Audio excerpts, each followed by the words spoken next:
afternoon po. Good afternoon. So, before ka mag-start can you tell me something about yourself? So I'm Beverly Nicole Cajatas from the College of Information Science and Computing and Analytics. Okay, basta ka nag-start nga ka nang maka-learn o ka nang mag-crochet? So nag-start ko learn kay katong December 2023 pa. Nag-start ka na kay gusto mo ko maghatag og gift sa ako ang friend ba na kana ako ara gay hinimo. So mao to nag-start ko kuan ko na mag-crochet para lang ako mahatag sa iya. Okay, so aside atong sa paghimo nimo mga crochet nga gamit para sa imong friend mo. Unsa pa lang mo inspiration nimo nga nag-crochet ka og sulod? So una jud kay money kwarta kay sa pag-crochet kay maka-earn pa jud ba kay kwarta mo kay dagat bayag ganahan ana kanang palit kay cute. Unya ang pag sa pag-crochet nimo ma'am kanang unsang magamit ang kanang need or kanang mga tools kumbaga nga ginagamit nimo para maka-crochet ka?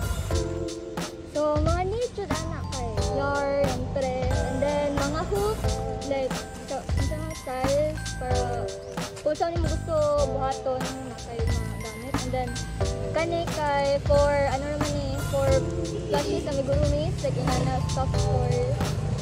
Yeah, and then naay kuan kanang pang mark para di ka mawala kung na ka na dapat na stitch in crochet. And then like needles and then tape measure. Wala.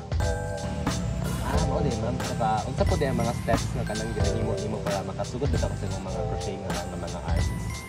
So ako ang unang ginabuhat kay gapangita ako og like kung unsay pwede i-crochet kung ano ba pero magamit yung like bags and stuff or kana ba mga cute nga stuff yan.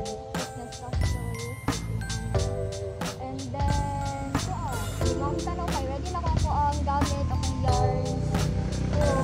So ang mga color ako ang gusto gamiton nga na and then wala. Kuha na din ko. Padayon na din ako ang pag-crochet hanggang sa mahuman. Okay, thank you ma'am. Pero unsa din na ka ng mga basic na mga stitches, ka ng mga basic na mga himuon. Kanang pwede mo ma-demonstrate sa tong viewers.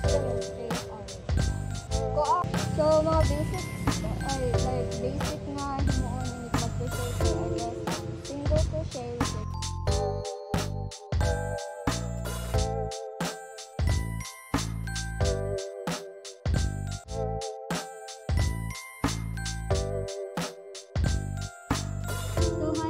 Beverly Nicole Cajatas, and if gusto niyo mag-avail man o crochet nga mga stuff like amigurumis, soft toys, like kana mga bags, pwede na kayo kunin niya i-chat sa ako ang account which is Beverly Nicole Cajatas or Asahis Art Nook, pwede na kayo kunin niya ma-chat dito and